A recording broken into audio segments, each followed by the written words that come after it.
മാത്രം ഉൾപ്പെടുത്തി ഇന്ത്യൻ സ്വാതന്ത്ര്യ സമര സേനാനിയായ മോട്ടിലാൽ നെഹ്റുവിന്റെ നേതൃത്വത്തിൽ 1927 തന്നെ നമ്മൾ ഇന്ത്യക്ക് വേണ്ടി ഒരു ഭരണഘടന എഴുതിയുണ്ടാക്കി.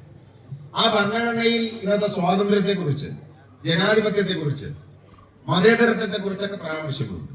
അങ്ങനെയാണ് ഇന്ത്യയുടെ ആദ്യത്തെ ഭരണഘടന. അത് സ്വാതന്ത്ര്യ സമരം നടക്കുമ്പോൾ തന്നെ ഇന്ത്യൻ നാഷണൽ കോൺഗ്രസ് എഴുതിയുണ്ടാക്കിയതാണ്. ആ സമിതിയുടെ അധ്യക്ഷൻ മോട്ടിലാൽ നെഹ്റു. പിന്നീട് 1930 എത്തിക്കഴിഞ്ഞപ്പോ കോൺഗ്രസിന്റെ കറാച്ചി കോൺഗ്രസ് എന്ന് പറയുന്ന കോൺഗ്രസ് ഭരണഘടനയുടെ പൂർവ്വരൂപം അവതരിപ്പിച്ചു. ഭാവിയിൽ നമുക്കൊരു സ്വാതന്ത്ര്യം കിട്ടുവാണെങ്കിൽ ഇങ്ങനെ ഒരു ഭരണഘടനയാണ് അവതരിപ്പിക്കാൻ പോകുന്നത് എന്ന് പ്രഖ്യാപിച്ചുകൊണ്ട് കറാച്ചി കോൺഗ്രസ് ഒരു പ്രമേയം കോൺഗ്രസ് അവതരിപ്പിച്ചു. അത് ജവഹർലാൽ നെഹ്റുവാണ് അവതരിപ്പിച്ചത്.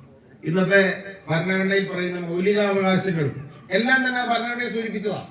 അപ്പൊ സ്വാതന്ത്ര്യ സമരം നടക്കുമ്പോൾ തന്നെ ഇന്ത്യക്കാരൻ പ്രഖ്യാപിച്ചിരുന്നു, ഇവിടെ ഞങ്ങൾക്കൊരു ഭരണഘടന ഉണ്ടാക്കുന്നെങ്കിൽ ഒരു സായിപ്പിന്റെയും സഹായം ആവശ്യമില്ല, ഞങ്ങളെ ഈ ഭരണഘടന ഉണ്ടാക്കുമെന്ന് പ്രഖ്യാപിച്ചു.